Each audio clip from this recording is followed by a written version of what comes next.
Because there's this thing about having desire, about having pleasure in saving something.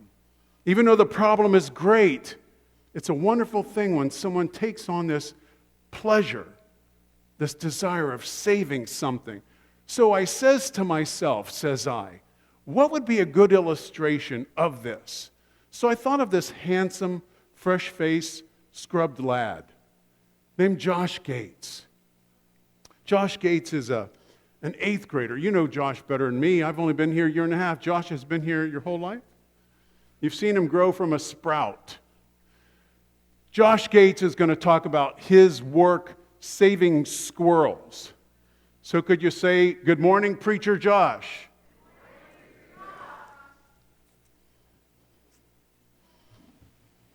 Good morning, church. Happy Sabbath.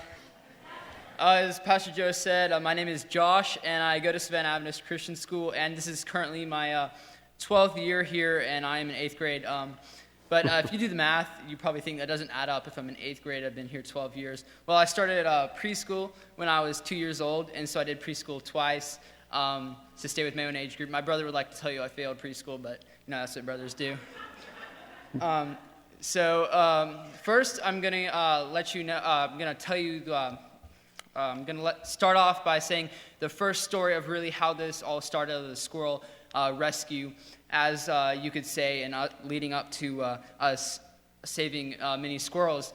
So it was Friday morning, 6 a.m. My mom got this text from my brother. He was in 8th grade at the time, and he played baseball. And he got a text at 6 a.m. saying, and the coach was saying, I really need Jacob to catch in this baseball game because for the junior varsity team because I don't have a catcher. And so we were not planning on going to the baseball field that day at all. And so later that day, we went to the baseball field, and Jacob was playing baseball, and I was there. And a kid from a neighborhood had brought a dog over, had came over, and he brought his dog because he wanted to watch some baseball too. But the dog, I wouldn't call it the most behaved dog, and so it was causing some problems at the playground with the little kids, and some parents were getting upset. And so we decided to put a makeshift leash on it because it was causing problems, and we had to keep it under control. And so the leash worked for a bit, but then suddenly the dog broke off the leash, and it started running, and it ran out of the baseball park. So me and the kid and one of my friends, we ran after the dog, and we chased it all the way around the baseball park, and the dog stopped, and you could hear this screaming, and I didn't really know what it was. It was like a screaming noise, and I went up to the noise, and I realized there was some rat of some sort bleeding on the ground on the side of the road, and I did not know what it was. And so there was a McDonald's wrapper on the ground where someone had littered, and I picked it up, and I picked the rat that I thought it was up, and I brought it back to Mom, and I said, Mom, I do not know what this is, and I do not know what to do with it. We figured out that it was a squirrel, and long story short, none of the vets or nobody who was taking squirrels was available at the time. So we decided to take this in on our own and try to raise this squirrel, which I really think was a miracle in itself. And so we went home, and I prayed, and I said, Lord, if it is thy will, allow this squirrel to make it through the night. So I set my alarm for 3 a.m. because when the squirrels are small, they need eating every few hours or so. And so I set it for 3 a.m. I woke up. The squirrel was still healthy and good. I fed her, went back to sleep, woke up the next morning. She was well. So we named her Sid, and we raised her into the wild, and she came back for many years, and we fed her. And so now I'm going to show you some pictures of Sid. So first of all, this is that picture up there. That is Sergio on my shoulder, but that was just a good picture to start off on. So so this is Sid. This is the night we got her. This isn't the youngest squirrel we've had. She was a few weeks old, but she still had her eyes closed. Didn't really know much, and so that's Sid to start off. This is Sid on my shoulder. If you can see closely there is a kink in her tail, and that is from where she was bleeding. And so she had tufts sticking out of her tail because of that. and we think a bird picked her up out of her nest and dropped her on the road. That's why she was bleeding out of her tail. So this is her now in the wild. She's pretty photogenic, I would say, for a squirrel. So that's her already in the wild, and she's eating a cashew. That's our squirrel's favorite treat, it seems to be, to have cashews. And so now I'm going to read a Bible text coming from Matthew 10:29-30, and this is from the NIV. And it says, "Are not 2 sparrows sold for a penny? Yet not one of them will fall to the ground outside your Father's care. And even the very hairs of your head are all numbered." And I think it's pretty cool that we have a God that knows even the amount of hair on our head and cares about us this much and wants us to be saved this much. And I also like to put in there that yet not a squirrel will fall to the ground outside your Father's care and without him knowing, because I believe he led us to that park that night just to start really the squirrel rescue, because if it weren't for that, don't know what we'd be doing with squirrels there, if we would even.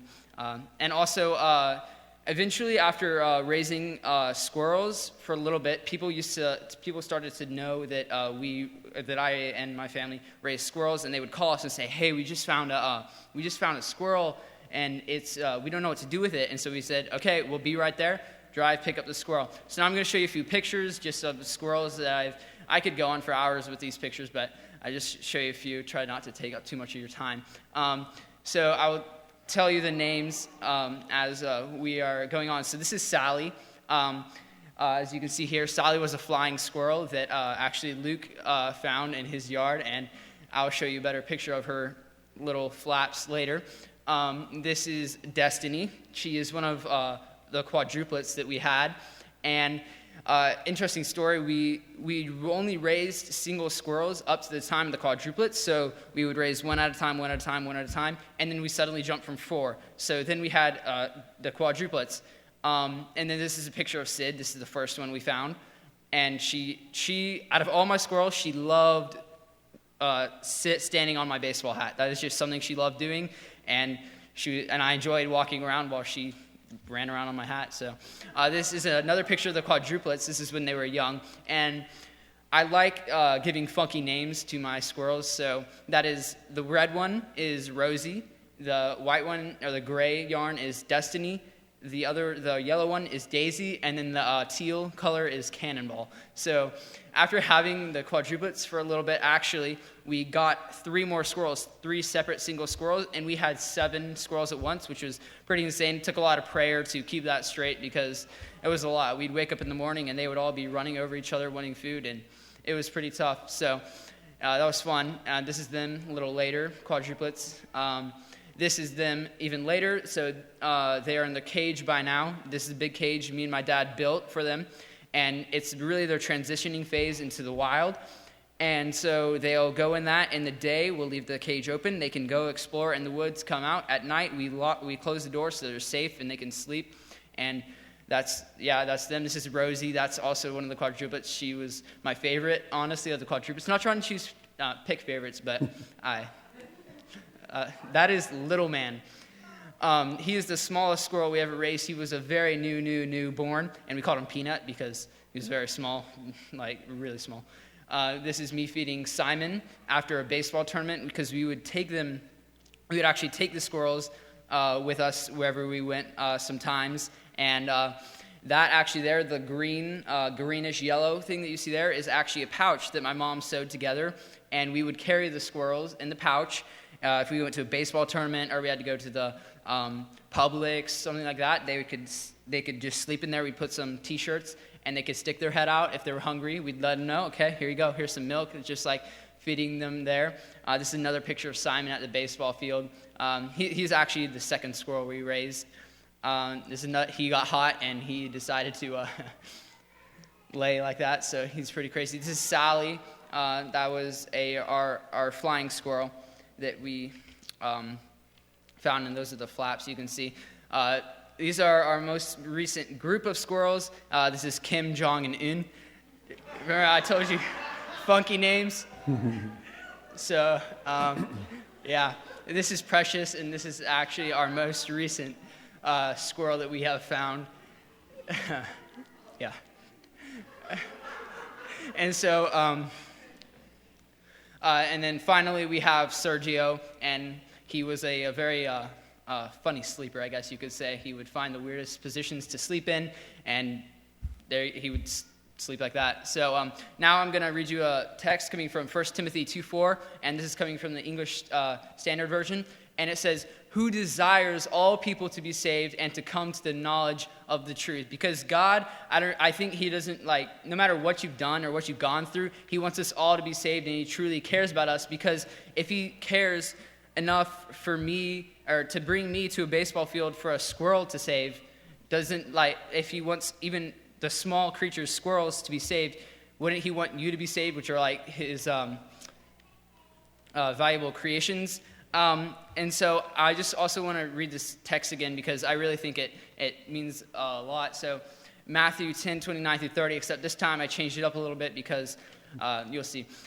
So are not 2 sparrows sold for a penny? Yet not one squirrel will fall to the ground outside your Father's care, and even the very hairs of your head are all numbered. Because God, he pays attention to us, and he knows, and he wants us all to be saved, and even squirrels to be saved. So in conclusion, people think they have done things in their life that are unworthy, or that God shouldn't love them, or he wouldn't want them to be saved. But I think that's wrong, because God went through all of that to texting my mom at 6, or getting the coach to text my mom at 6 a.m. in the morning, to then go on to the baseball field, to then lead a dog to a squirrel, to where I now raise 20 plus squirrels, too many to count, honestly, that he would still care for you if he cares for squirrels that much. So I hope from now on, every time you look at a squirrel, you realize, wow, what has God done for something so small and so precious as a squirrel?